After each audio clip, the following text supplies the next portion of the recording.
Judgment Day came, and he abandoned us, casting humanity aside like parasites. But there is still hope. We have to face this hell full on. As the influential post-apocalyptic game Fallout declared, war never changes. And down in the metro, it doesn't look so good either.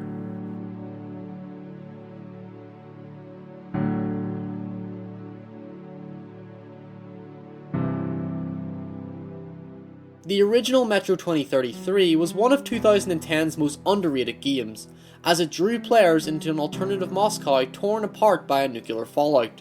Inside the dark and claustrophobic setting of the Metro tunnels, players took on the role of Artyom, a Metro-born ranger who becomes connected with mysterious and threatening creatures known as the Dark Ones. After destroying the Dark One's home, Metro Last Light picks up 1 year following the events of the first game, where Artyom is plagued with hallucinations and guilt only to discover that one of the creatures still remains. What follows is an overcomplicated narrative that focuses on an impending war between the Fourth Reich, the Red Line, and Rangers of the Order, in addition to a foretold future where the Dark One can save humanity. What starts as an objective to kill the Dark One with the hidden quest to actually save it quickly turns sour as the human enemies create a new threat to the Metro.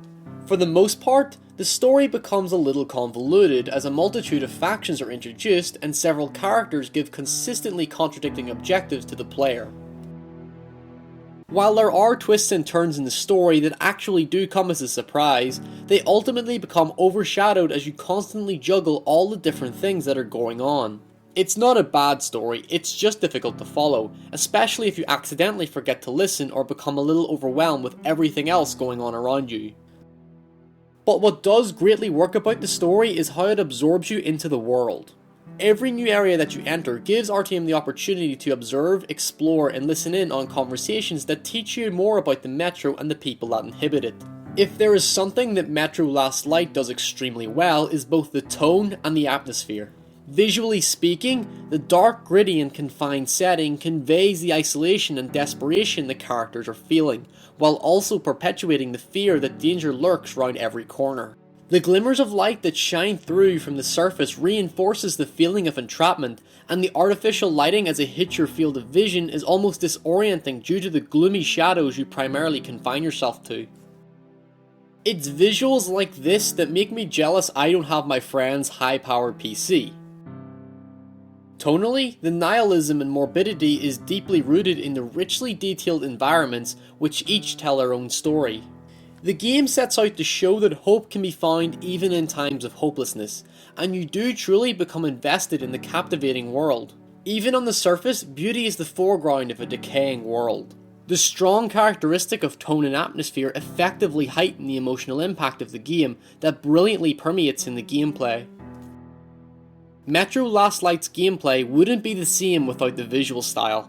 Your equipment such as recharging the torch, using the lighter to burn cobwebs, pumping pressurized weapons, and changing filters on the gas mask add an interesting dynamic to the gameplay as it helps maintain the immersion. Guns are purposely clunky and inaccurate to reinforce their dirty functionality due to the nuclear fallout, while little things such as wiping blood and dirt from your gas mask add to the tension while trying to accurately aim at your moving targets. The customization of your weapons using bullets as currency is contextualized to suit the rough and tacky feel of the guns. Although, throwing grenades and knives is incredibly frustrating due to the amount of times it drops at your feet. Taking on human enemies can be suspenseful when trying to silently stick to the shadows by knocking out lights and quickly executing foes without others noticing. These sort of encounters can be intense and chaotic, as enemies do their best to hunt you down, and the light that bounces off the spraying bullets makes for heart-racing and dizzying moments. I was shocked to find that the stealth works really well, as the audio cue and the blue light on your watch indicate when an enemy is aware of your presence. I found great satisfaction for being able to move from location to location without being detected. Mutants on the other hand make for more straightforward combat, but still provide many excellent moments of fear and intensity. One moment in a confined, web-infested labyrinth made for one of the greatest experiences of fear I have ever had in a video game. Early in the game you come across spider bugs, which can only be destroyed by using your light to expose their weak side. The distant scuttling of their feet in the dark corners put me on edge, as I constantly jumped right to left, trying to keep the light on my side as to not have one of them jump in my face. It brought me back to the moment of encountering the librarian in Metro 2033. The later encounters with nosseless beasts isn't as effective, but some sections do provide opportunities to attempt to silently evade them while they devour fallen allies. The only real issue with the enemies is the AI. While the human AI is impressive at times, both types of enemy do occasionally ignore you completely or just mindlessly run out in the open. The AI isn't the strongest out there, but it certainly does a good job at keeping you on your toes, and it is a major improvement upon the original. The game does have several infuriating bugs, one of which completely disabled enemies from attacking me, forcing me to restart a chapter. It's times like this where these sort of issues can detract from the experience as they hinder the gameplay. For example, when trying to be stealthy, the blue indicator that tells you when you're out in the open constantly stayed on, meaning I ultimately ended up in unnecessary firefights. Yet, when taking the AI and gameplay bugs out of the equation, combat feels fresh and deliberately slow, which adds an emotional engagement not found in many games.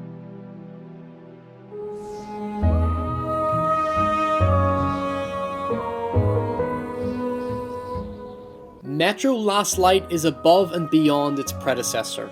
It's darker, more engaging, and intuitive. Your actions do make a difference to the final outcome of the story as the game blurs the line between survival and morality. While the confusing narrative isn't as well executed as the original, the greater emphasis on atmosphere and tone ultimately carried my motivation to invest on what was going on.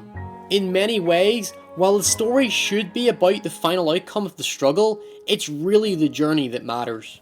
The psychological and supernatural intrigue that surrounds the game keeps it from feeling like every other post-apocalyptic game out there. If you take your time and absorb everything around you, you'll quickly find yourself going off the beaten path just to see what dangers and stories lurk around the next tunnel.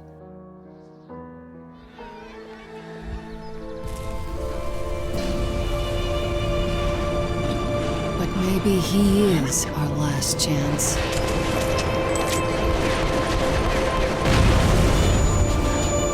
Our last hope.